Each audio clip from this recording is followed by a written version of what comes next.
Gözüm yollardadır, kulağım seste, ürəyim döyünür hər bir nəfəsdə. Naxçıvan dağları, Vüqar qalası sənə əmanətdir vətən balası. Naxçıvanda mənim əmanətim var, soyuq səngərlərdə cəsur qardaşım var. Hər qar dənəsində bir dua gizli, yolunu gözləyən min bir canım var.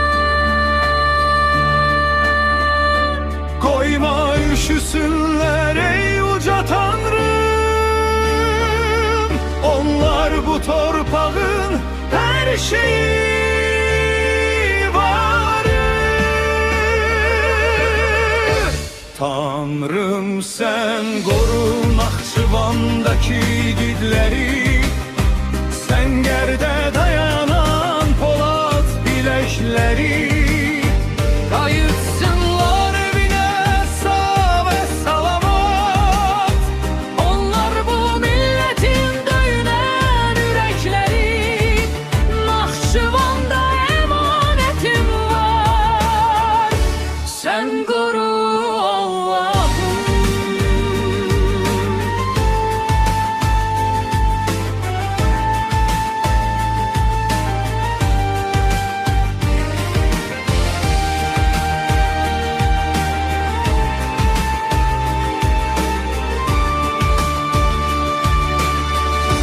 Tanrım sen koru Naxçıvandaki igidləri, səngərdə dayanan Polad biləkləri. Qayıtsınlar evinə sağ və salamat, onlar bu milletin döyünən ürəkləri. Naxçıvanda